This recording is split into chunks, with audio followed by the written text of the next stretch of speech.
begin this segment with some breaking news that is coming in. This is from Canada amid the India-Canada diplomatic tensions, the standoff that was ongoing. Canada has now withdrawn 41 diplomats, and the Canadian Foreign Minister Melanie Joly has said, and I quote, "As of now, I can confirm that India has formally conveyed its plans to unethically remove diplomatic immunities for all but 21 Canadian diplomats and dependents in Delhi by October 20th.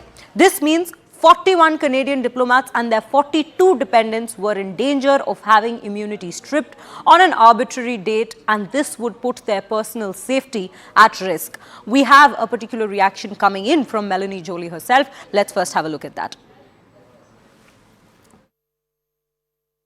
As of now, I can confirm that India has formally conveyed its plan to unilaterally remove diplomatic immunities for all but 21 Canadian diplomats and dependents in Delhi by tomorrow, October 20th.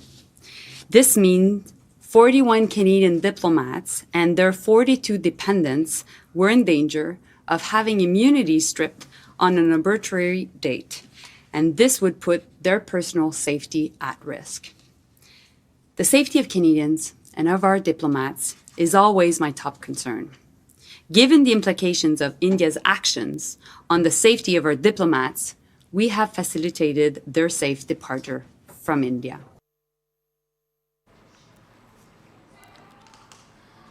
Now, we have Siddhant Mishra joining us on the broadcast to bring us more details into this. Siddhant, this is what we are learning. Canada has withdrawn 41 diplomats.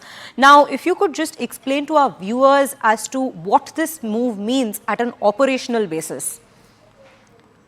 Well, look, this is a result of diplomatic standoff which was triggered by Prime Minister Justin Trudeau by accusing India of being involved in the killing of terrorist Hardeep Singh Nijjar. Now, when Canada triggered this diplomatic standoff, in fact, this could be seen as a retaliatory move by India. And in fact, MEA spokesperson Arindam Bagchi, when he did press conference on the first day after the diplomatic fight between these two countries, he made this announcement that India has asked for a parity between the two countries when it comes to the strength of diplomats. Now, India has to say that India only has 21 diplomats in Canada, whereas Canada has 61 diplomats in India. So there was no parity in strength. Extradited diplomats. Now, India requested Canada to reduce this strength, and perhaps there were negotiations also from both sides. They were speaking to each other. And now, at this time, we are getting to know, in fact, the Foreign Minister of Canada has come out, and in fact, she did a press conference saying that 41 diplomats have recently left India amid a rift between the two countries, and some are the diplomats and some are the supporting staff. They all have left India. Now, it is also going to affect the functioning of various diplomatic buildings of Canada in terms of consular services. And especially the move will put a pause on in-person operations in Bangalore, Mumbai, and Chandigarh. But the High Commission Canada in Delhi and application centers, which are a third party, will remain open officially. So it's a big announcement, perhaps coming for the Foreign Minister. And in fact, many were expecting that both India and Canada are moving towards de-escalation. In fact, there were reports that the Foreign Minister of Canada met External Affairs Minister Jaishankar in New York secretly. That was a discreet meeting. Though nobody confirmed it from the Indian side as well. But it was expected that after the interference of America, there is a possibility of escalation. But today's press conference and perhaps withdrawal of 41 diplomats is a big time. Perhaps it also establishes that there is no de-escalation between the two countries. Both the countries still are in the state of diplomatic standoff.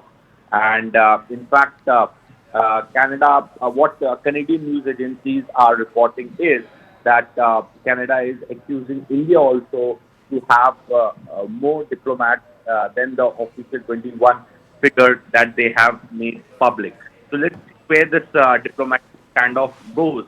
Because in fact, if you remember, when the world was concerned about the war in West Asia, when the world was talking about the ongoing war in West Asia between Israel and Hamas, at that point in time also, Prime Minister Trudeau was not letting this issue go.